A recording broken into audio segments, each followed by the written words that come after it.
ஆ, ஒரு கிராமத்துல ஒரு ஏழை வாழ்ந்து வந்தான் என்ன கதை ஆரம்பிக்குது. கதைக்குள்ள போறதுக்கு முன்னாடி, நம்ம சேனல் வர கதைகள் புடிச்சிருந்தா மறக்காம லைக் பண்ணி, சப்ஸ்கிரைப் பண்ணி வச்சுக்கோங்க.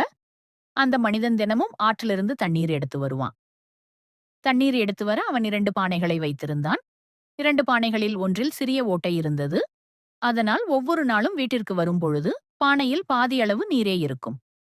குறையில்லாத பானை, குறையுள்ள பானையை பார்த்து எப்பொழுதும் அதன் குறையை கிண்டலும், கேலியும் செய்து கொண்டே இருக்கும். இப்படியே 2 வருடங்கள் ஆனது.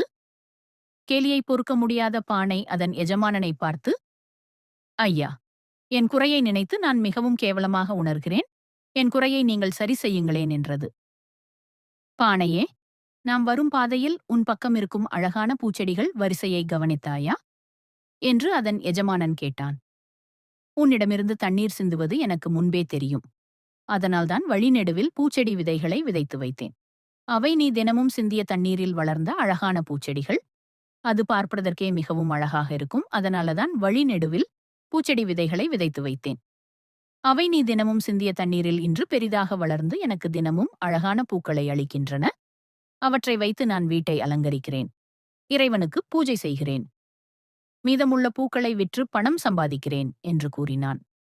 இதை கேட்ட பானை அதன் வருத்ததை நிறுத்திவிட்டது. அடுத்தவர் பேச்சை பற்றி கவலைப்படாமல் தன் வேலையை கருத்துடன் செய்யத் தொடங்கியது. இதிலிருந்து நாம் தெரிந்து கொள்ள வேண்டியது என்ன? மற்றவர்கள் பேசுவதை நினைத்துக் கொண்டிருந்தால் நாம் நிம்மதியாக வாழ முடியாது.